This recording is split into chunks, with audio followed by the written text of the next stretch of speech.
Hi.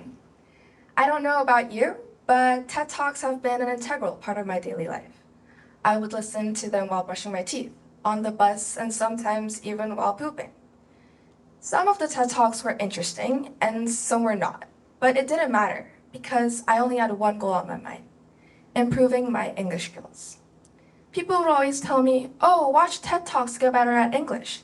It's going to help you with your listening, vocabulary, and speaking. So, like any good student would, I took the advice.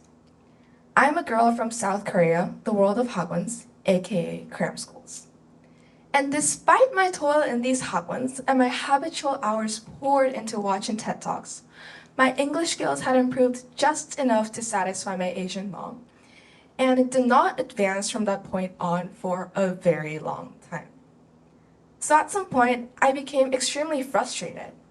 Why wasn't I Rory Gilmore already? Were all my blood, sweat, and tears of my hagwon fees worthless? Then after much contemplation, my turning point was during the quarantine of COVID-19, when I explored my own ways to learn English, unbounded by the educational curriculum.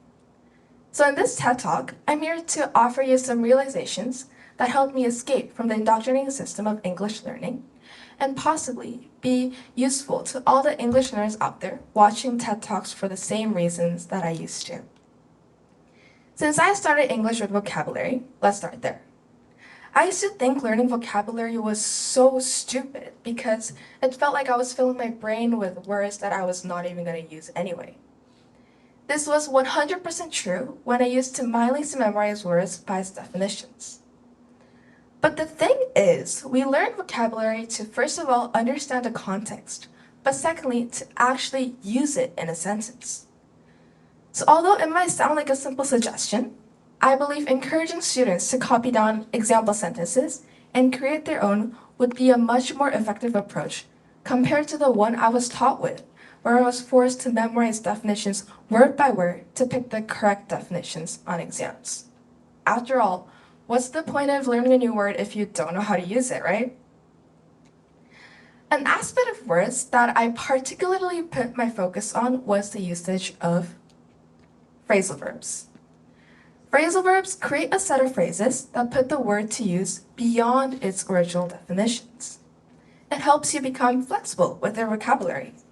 For instance, carry on means to continue, hold up means to delay, and let on means to make it clear.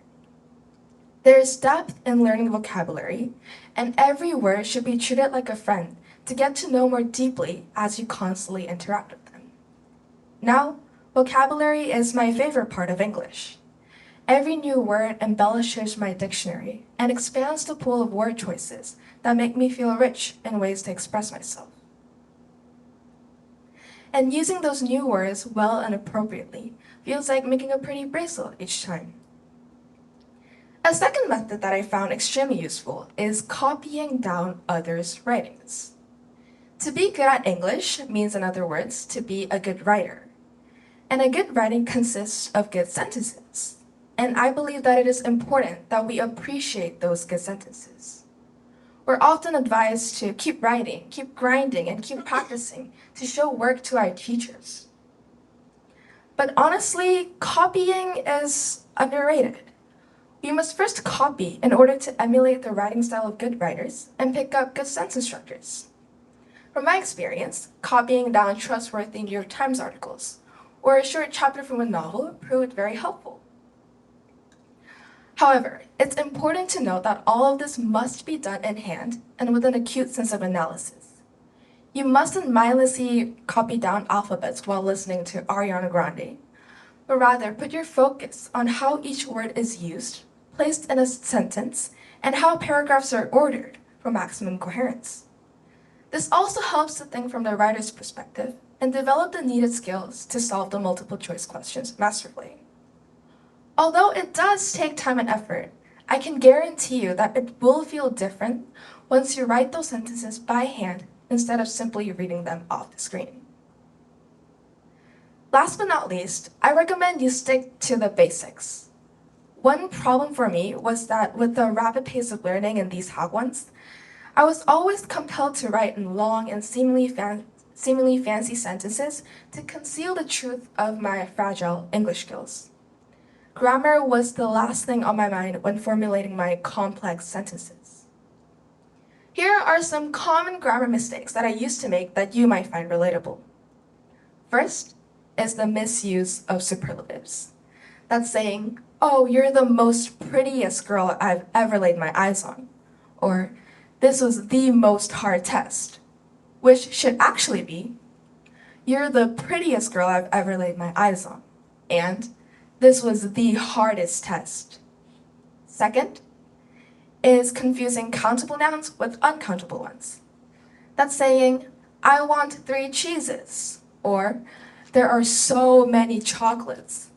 Which in its accurate form would be, I want 3 slices of cheese.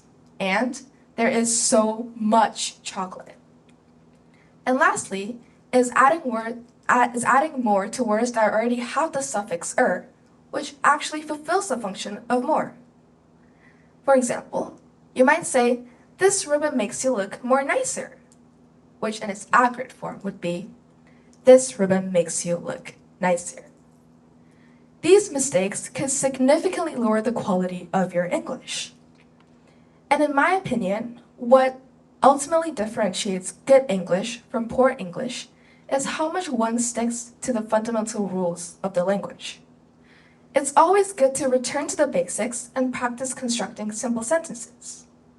For me, this not only helped me to solidify my English grammar, but also to truly grasp the function of words. For example, I think the conjunction but is probably one of the most misused words because it is often misplaced just for the sake of connecting phrases when it should actually only be used in between contrasting ideas, not just different ones. At the end of the day, a good sentence is a sentence understood easily. Strive to make simple sentences by sticking to the rules. After all, there is beauty in clarity and simplicity.